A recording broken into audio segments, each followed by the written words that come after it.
And everyone, thanks for joining us right here on Midday Kentucky. We were just talking in commercial break that I'm taking a few days off next week, and I said, what would happen if I went straight up from Kentucky? Where would I end up? I said if you're taking 71, you'd hit Cincinnati, Columbus, Cleveland, and then the water. And then the water. You'll go right into Lake Erie. We'll do that Thelma and Louise, just keep driving. Yes. But yeah, so I'm going to go for a little bit of a drive. Well, you pass through my hometown. I'm from Columbus. I'm Yeah, going you'll to be do near that. our I can give you stopping some ground I'm going too. to do that. Yeah. Oh, is that where you're from as Yeah, well? the Mansfield area, which you'll be driving right by there before you get to Okay. Cleveland. Yeah. It's safe. Kind of, semi. Yeah. So what do you say? Well, I better learn what you're doing later on, the self-defense, and just in case I have to get out and put petrol in the car. There you go. I think you'll be okay to trek through Ohio. I think you'll be okay. She's trying to freak me out. Hey, Lisa, you've got some good news to tell everyone about. Yes, yes. Are you and your fiance the ultimate UK fans out there? I love how you read that to the line. Well, you can enter the Ultimate Big Blue wedding giveaway worth over $25,000. Now, this is a UK-themed wedding. Pretty exciting here. The wedding reception at the Hillary J. Boone Center at the University of Kentucky. Rehearsal dinner will be at the club at UK's Spindletop Hall. Men's suits provided by Gino's Formal Affair.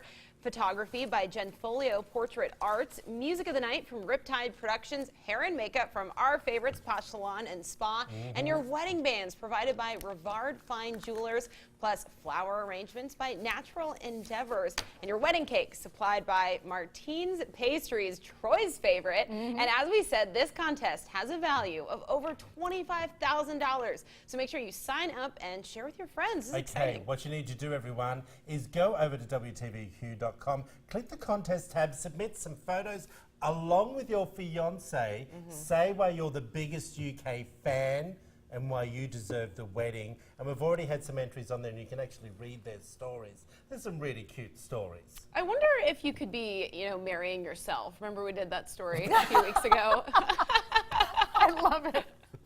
Well, I don't know about that. But there was the one in the entry couples that went on said that there's such UK fans that they would like a UK-themed kitchen. And I'm thinking to myself, Okay. maybe that could be the next giveaway that we There we pull go. together. I A would UK-themed love kitchen. it. Troy, you need to get more into the college sports because I know that culturally you kind of don't get it. We've explained, tailgating and everything to you. I did go to Ohio State, so I'm a diehard Buckeye, but my sister is a UK, so she's making me a little bit of a blue fan, but I would totally do a college theme entire house if I could. If I had all that stuff. Yeah, I would. People are crazy. Yeah, They I will. would. They will. Yeah. I would do interesting. Ohio State everything. Yeah, Maybe yeah. a little Are you a blue UK now. fan? I'm a UK fan. I'm from are you Ohio allowed- though, so I like Okay. Ohio both. State football too. Yeah, I think you can like Ohio State football, UK basketball. UK basketball. How can Especially you if go you wrong? live here, you got to be big blue. It's like two screeching women in my ear talking about stuff I have no idea. We're Well, going to take you sports, out yeah. to tailgate for a UK football game this fall. Well, we'll do some There we go. tailgate recipes, maybe. Okay. Yeah. We can do a tailgate. There we out go. So you'll go for the in the food. car park. Okay. No, we have to do it before the game. Oh. Oh, you mean we'll actually teach you. on We'll the day of teach the you, game? yeah.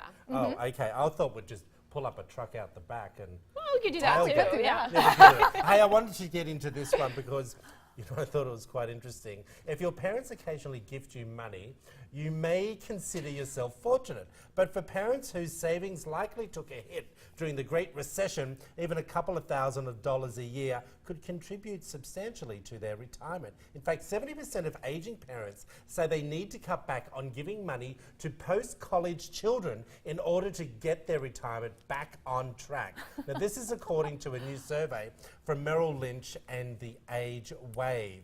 The survey studied 50,000 retirees. Okay. And they say they give on average $6,800 per year to their children. Yeah. Here's the thing. When is it time to say, Mum and Dad, at what age or what part of your career Yeah. should you say, Mum and Dad, you don't need to help me anymore, or Mum and Dad, take me off your phone plan, or Mum and Dad, take me off your insurance? I don't think kids are Don't look really. at me. No, I'm just opening the debate. I don't think children are in a big hurry to do that. I think Yeah. they're if the gravy train's there, they're going to stay on until they literally get kicked off. I know that in my family that was probably the case. Really? Yes. Okay. Well, So, but now that you bring this up, it makes me feel bad because I'm like, Yeah, mom was giving out all this money, you know, and other parents do the same thing. And here they're taking it, it's really coming away from their retirement for themselves. And that, you know, that makes me feel bad now.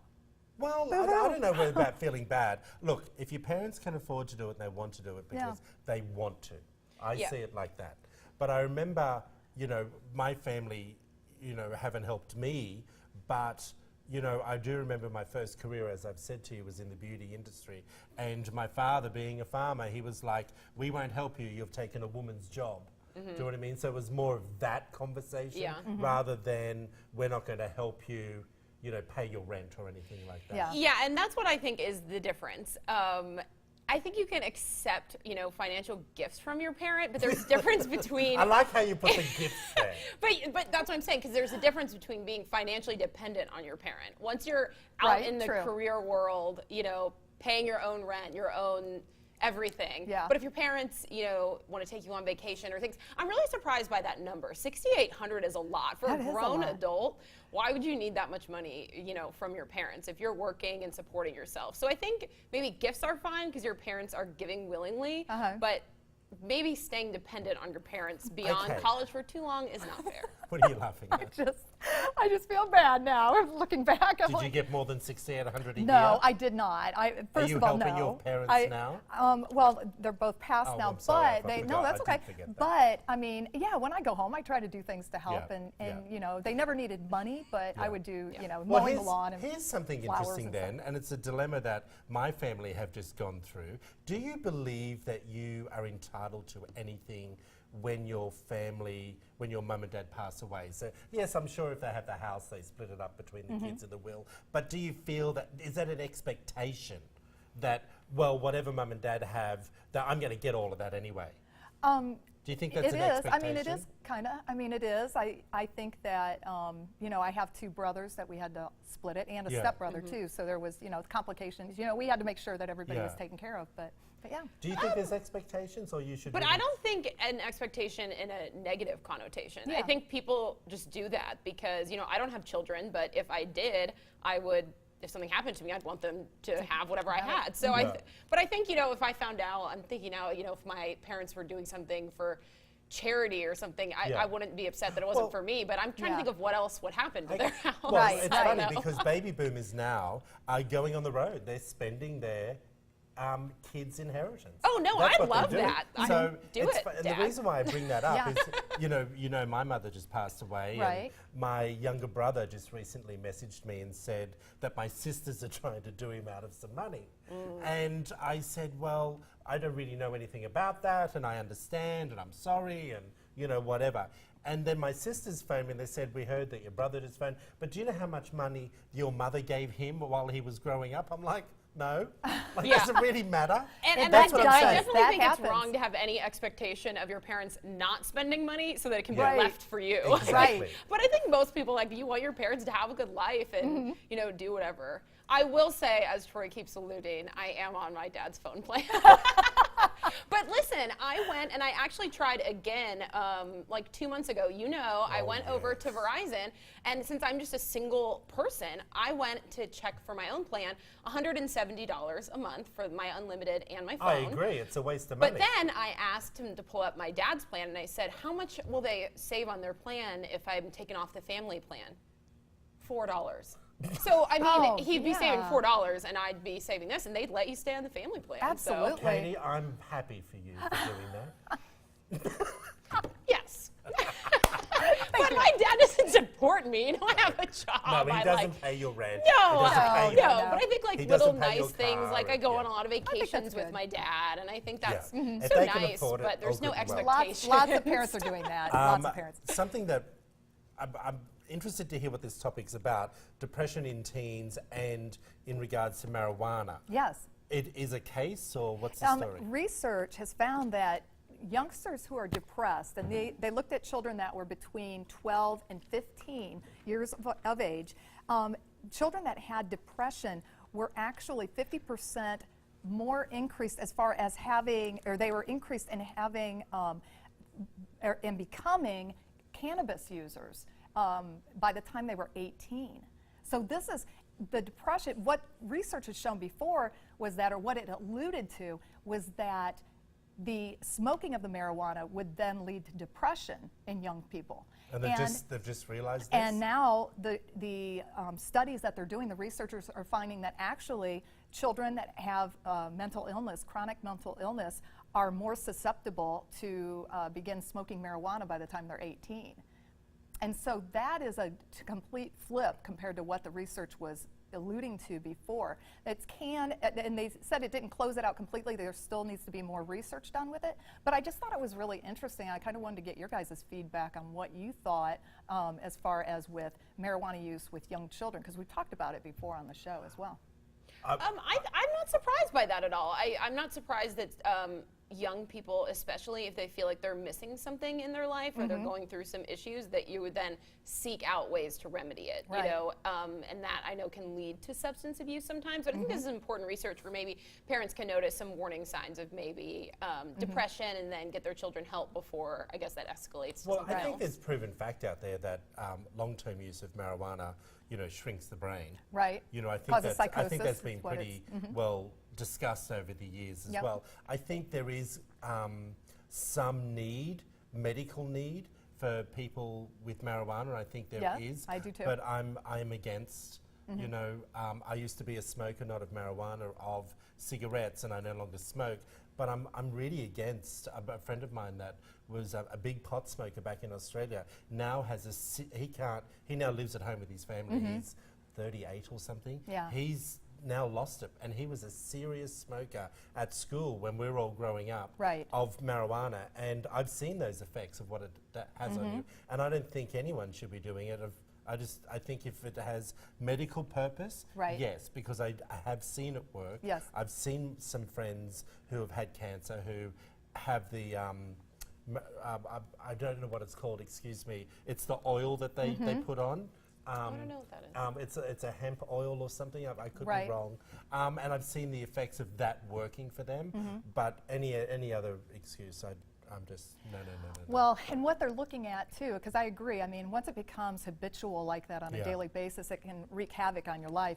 But if you allow it to, if you get caught up in that cycle. But what they're saying is, if they can address the mental illness side of it, the depression side of it, as youngsters, if health professionals can address that and get that taken care of, that it could help potentially prevent that from happening in I the think child's life. a lot more research needs to go into that. my It does. friend. Yeah, It does. I think And it's that so scares interesting me a because little that bit. also goes hand in hand, I think, with other substances. And once you get into it at such a young age, what you're talking about, that's Right. alcohol or that's marijuana. I think Exactly. we talked about it before. I'd be equally concerned if my child was using alcohol or marijuana. Right. Either way. And yeah. it all can be stemmed from the depression in a young child that maybe hasn't been diagnosed yet. And if they can address that, start treating that, it could help prevent. Well, that tell type us of what you addiction. think. Head over to Midday Kentucky's Facebook page. Katie, what have you got for me, my friend? Oh, do we have time for Very another quick. topic? Very It's only a quick one. Well, I was just wondering from this blog that I saw, this woman just turned 40, and she was talking about the things that she no longer cares about at 40. And this was just making me wonder what you guys have stopped caring about over age. Oh, Lord. Are you saying we're over? No, Well, any age. Maybe Right. at 20. One of her things was uncomfortable clothes. I have stopped caring about that. You know, I always wear leggings or yoga pants. I Right. don't even own jeans or uncomfortable pants because I just don't care anymore. But are there any things that maybe you cared about and now you don't? You know, I think I express my opinion more, believe it or not. I express my opinion more, now that I'm in my 40s. I felt like, maybe I was trying to, be a little bit more reserved back in my younger years. And Yeah. I just feel like there's a freedom that comes over you when you turn 40. And you just really, looks-wise, you don't feel like you have to be perfect anymore. I You don't just think kind of that's roll with exactly true. it. I do. No, I think. Well, that's for you, Men and not women, for me. men and women in their 40s are more conscious of. They're saying it's like the new 30s, and I think men and women in their 40s are more conscious of the way they look, more so than what they did in their 30s. I don't So agree really- with that. I don't. I mean, I want Don't to you look. watch I want to The look nice. View? They're not 40. No, I don't. But no, I mean, I feel like I am more comfortable in my skin now than I was definitely in my 20s. And probably in my 30s too. Okay. I am. I got you. Well, tell us what you think on our Midday Kentucky Facebook page. You posted that story up there. I didn't did, you? I did. Thank you. We appreciate that. Coming up next, we will sit down with Chad and discuss the importance of summer jobs that can help you later in life with a professional career. Stick with us, everyone. You're watching Midday Kentucky.